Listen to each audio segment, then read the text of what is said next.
Wait. Tak kenal maka tak sayang. Jadi kita kenalan dulu lah. Morning. Produk alay titik hehehe. Enjoy. Keren sekali.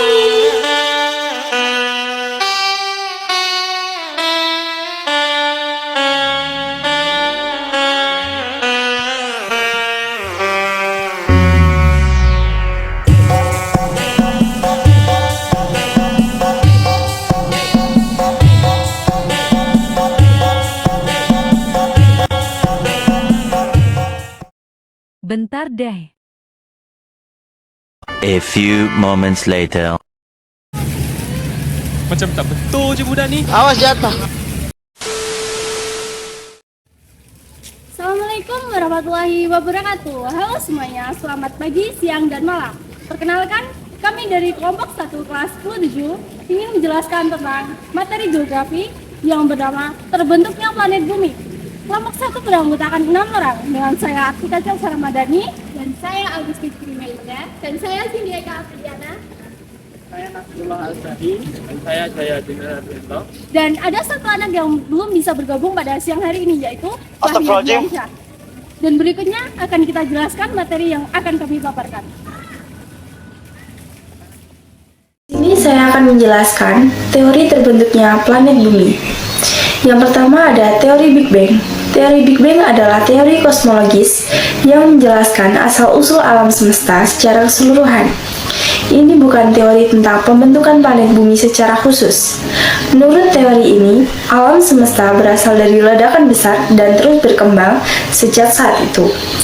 Planet bumi terbentuk jauh setelah Big Bang sebagai hasil dan akresi materi dan proses-proses geologis yang berlangsung selama miliaran tahun. Yang kedua, ada teori alam semesta kuantum.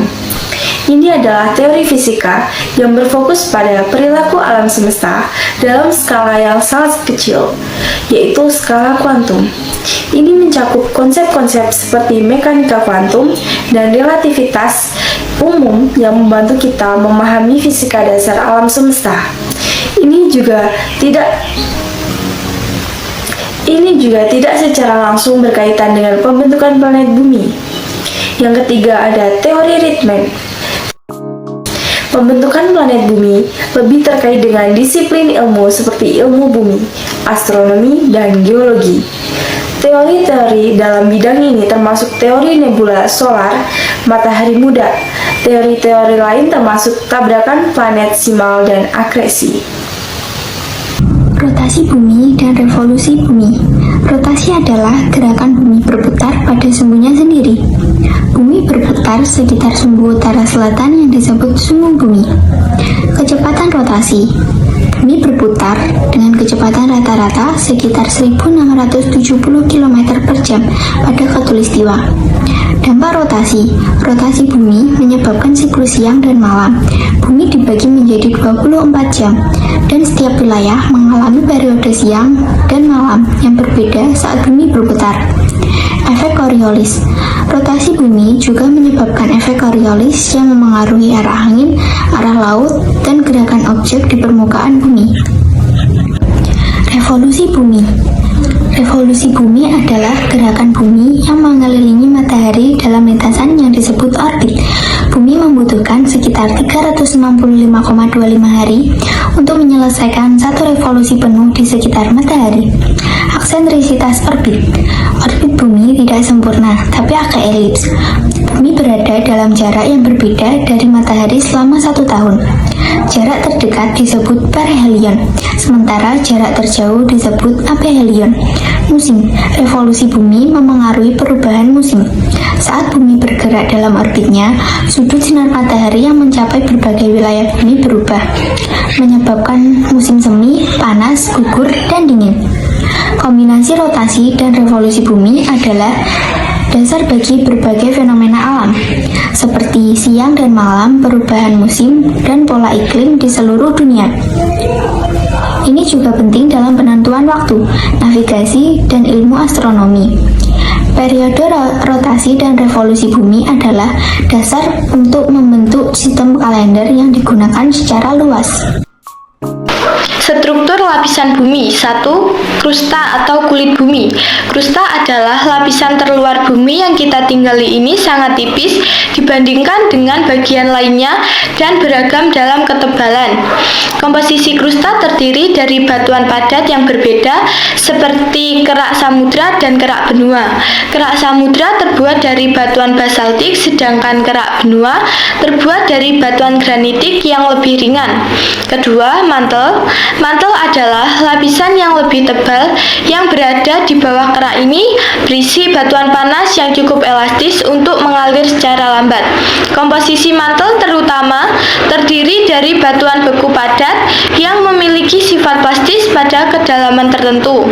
Ketiga, inti. Inti adalah lapisan dalam bumi terdiri dari inti luar dan inti dalam. Inti luar terbuat dari besi dan nikel dalam bentuk cair. Gerakan konveksi dalam inti luar menciptakan medan magnet bumi. Inti dalam terbuat dari besi dan nikel dalam bentuk padat ini adalah lapisan yang sangat dalam dan sangat panas. Keempat, gerakan lapisan bumi. Konveksi mantel. Mantel bumi mengalami gerakan konveksi panas dari inti bumi memanaskan mantel dan menyebabkan aliran konveksi di mana batuan panas naik ke atas dan kemudian mendingin dan turun kembali ke dalam. Proses ini menyebabkan pergerakan lempeng tektonik. Kerak bumi terbagi menjadi lempeng-lempeng besar dan kecil. Gerakan konveksi dalam mantel menyebabkan lempeng-lempeng ini bergerak.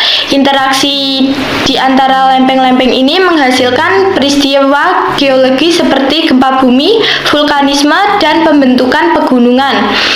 Gerakan inti cair. Gerakan konveksi dalam inti luar yang terbuat dari besi cair menciptakan medan magnet bumi.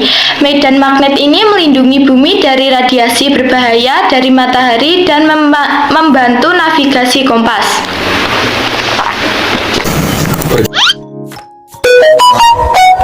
Pergeseran benua adalah fenomena geologi yang merujuk pada pergerakan benua-benua di permukaan bumi dalam skala waktu geologis yang sangat panjang. Teori pergeseran benua dijelaskan oleh Alfred Wegener pada awal abad ke-20 dan kemudian berkembang menjadi teori tektonik lempeng yang menjadi salah satu dasar dalam ilmu geologi modern. Berikut adalah beberapa contoh informasi penting tentang pergeseran benua. Teori pergeseran benua. 1. Alfred Wegener. Pada tahun 1912, Alfred Wegener mengajukan teori bahwa benua-benua saat ini pernah berada dalam posisi yang berbeda di masa lalu dan telah bergerak dari satu lokasi ke lokasi lain dalam waktu geologis yang sangat lama. 2. Bukti. Wegener mengumpulkan banyak bukti untuk mendukung teorinya, termasuk kesamaan bentuk pantai di kedua sisi Samudra Atlantik, kesamaan fosil ditemukan di benua yang sekarang terpisah, dan bukti geologis lainnya. 3. Penerimaan ilmiah. Meskipun teori gagasan benua memiliki bukti yang kuat, itu awalnya tidak diterima dengan baik dalam komunitas ilmiah. Ini terutama karena tidak ada penjelasan yang memadai tentang mekanisme pergerakan benua yang diajukan. Teori tektonik lempeng. 1. Pengembangan teori.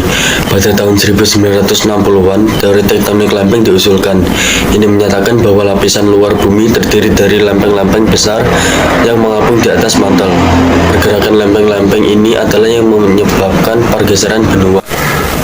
2. Mekanisme pergerakan lempeng-lempeng disebabkan oleh konveksi panas dalam mantel bumi. Panas yang dihasilkan oleh peluruhan radioaktif dalam inti bumi menciptakan aliran konveksi dalam mantel yang mendorong lempeng-lempeng di atasnya. 3. Bukti tambahan. Teori tektonik lempeng didukung oleh bukti geologis dan geofisika, termasuk gempa bumi, gunung berapi, penemuan rekaman magnetik di dasar laut. Dampak pergeseran benua. 1. Pembentukan pegunungan. Pergeseran benua menyebabkan tabrakan dan tumbukan lempeng-lempeng yang berkontribusi pada pembentukan pegunungan, seperti pegunungan Himalaya. 2. Aktivasi gempa bumi dan gunung berapi. Pergeseran lempeng-lempeng dapat menyebabkan aktivasi gempa bumi dan vulkanisme di zona-zona batas lempeng. 3. Pembentukan lautan dan samudra. Pergeseran benua juga dapat menciptakan dan memperluas laut dan samudra. Sejarah kehidupan bumi berdasarkan kala geologi. Sejarah kehidupan bumi berdasarkan geologi dibagi menjadi beberapa eon, era, periode, dan zaman yang berbeda. Beberapa periode yang relevan dalam sejarah kehidupan bumi termasuk Archeozoikum, Proterozoikum, Mesozoikum, dan Kenozoikum. Berikut adalah gambaran singkat tentang masing-masing masa tersebut. 1. Archeozoikum. Waktu sekitar 4 miliar tahun yang lalu hingga 2, miliar tahun yang lalu. Karakteristik Archeozoikum adalah eon pertama dalam sejarah bumi. Pada awalnya bumi panas dan sangat berbahaya. Ini adalah periode di mana kehidupan pertama mungkin muncul dengan organisme prokaryotin seperti bakteri dan archaea yang mendominasi. Di masa ini juga terbentuk kerak benua pertama. 2. Proterozoikum. Waktu sekitar 2, miliar tahun yang lalu hingga 540 juta tahun yang lalu. Karakteristik Proterozoikum melihat perkembangan organisme uniseluler dalam kemunculan organisme multiseluler. Selama periode ini, bumi mengalami perubahan dramatis dalam komposisi atmosfer dan kontinen mulai berkembang, glasiasi besar dan ekstensi daratan juga terjadi. 3. Mesozoikum. Waktu sekitar 252 juta tahun yang lalu hingga 66 juta tahun yang lalu. Karakteristik Mesozoikum dikenal sebagai zaman dinosaurus. Ini adalah periode ketika dinosaurus mendominasi darat. Selain itu, mamalia pertama muncul dan berkembang. Superbenua Pangea mulai terpecah menjadi benua-benua yang lebih kecil. Era Mesozoikum juga ditandai dengan peningkatan aktivitas vulkanik dan sejumlah besar letusan gunung berapi. 4. Kenozoikum. Waktu dimulai sekitar 66 juta tahun yang lalu hingga masa sekarang. Karakteristik Kenozoikum adalah eon yang masih berlangsung hingga saat ini. Ini adalah masa ketika mamalia menjadi dominan di darat dan manusia muncul pada tahap terakhir di periode ini. Selama Kenozoikum, benua-benua terus bergerak, mempengaruhi iklim dan kehidupan di seluruh dunia. Era ini juga mencakup banyak perubahan iklim dan perubahan yang signifikan dalam ekosistem bumi. Kelayakan planet bumi untuk kehidupan. Kelayakan planet bumi untuk mendukung kehidupan adalah hasil dari berbagai faktor geografis dan atmosferis yang bekerja bersama. Berikut adalah informasi tentang 3 aspek penting yang memengaruhi kelayakan bumi untuk kehidupan. 1. Air. Kehadiran air. Air adalah salah satu elemen kunci yang membuat bumi layak dihuni. Bumi memiliki sejumlah besar air dalam bentuk lautan, sungai, dan danau, serta dalam bentuk es di kutubnya. Air ini penting untuk kehidupan karena digunakan oleh berbagai organisme dan memengaruhi iklim dan cuaca. Siklus air. Siklus air adalah perjalanan air dari laut ke atmosfer melalui penguapan, kemudian turun kembali ke permukaan bumi melalui presipitasi. Ini menjaga pasokan air yang konstan dan memungkinkan kehidupan tumbuh dan berkembang. Air minum. Air juga penting bagi manusia dan hewan sebagai air minum. Jutaan orang di seluruh dunia menggunakan sumber air tawar untuk kehidupan sehari-hari. 2. Kemiringan sumbu bumi. Kemiringan sumbu bumi memiliki kemiringan sumbu sekitar 23,5 derajat. Kemiringan ini adalah salah satu faktor utama yang menyebabkan musim. Selama orbit mengelilingi matahari, berbagai bagian bumi menerima intensitas cahaya matahari yang berbeda sepanjang tahun karena kemiringan ini. Musim. Kemiringan sumbu bumi memungkinkan terjadinya perubahan musim. Ini menciptakan variasi dalam suhu dan cuaca yang penting untuk pertumbuhan tanaman dan ekosistem yang beragam. Ekosistem dan kehidupan. Kemiringan sumbu juga memengaruhi keanekaragaman ekosistem di seluruh dunia karena menyebabkan perubahan dalam pola cuaca dan suhu. Ini mendukung berbagai jenis kehidupan yang berkembang di berbagai wilayah. 3. Keseimbangan atmosfer. Komposisi atmosfer. Atmosfer bumi terdiri dari berbagai gas dengan oksigen dan nitrogen menjadi 2 gas utama. Keseimbangan komposisi atmosfer sangat penting karena mendukung kehidupan seperti respirasi organisme dan fotosintesis oleh tumbuhan. Perlindungan dari radiasi. Atmosfer juga bertindak sebagai perisai yang melindungi bumi dari rotasi berbahaya dari matahari seperti sinar ultraviolet UV yang merusak DNA. Lapisan ozon di atmosfer sudah adalah contoh perlindungan ini. Perubahan iklim. Keseimbangan atmosfer juga memainkan peran dalam mengatur iklim bumi. Perubahan dalam komposisi atmosfer seperti peningkatan gas rumah kaca dapat menyebabkan perubahan iklim yang signifikan. Terima kasih. Dan itulah penjelasan yang dapat kami paparkan. Jika ada kesalahan kata, mohon dimaafkan. Kami pamit undur diri. Wassalamualaikum warahmatullahi wabarakatuh. Dadah.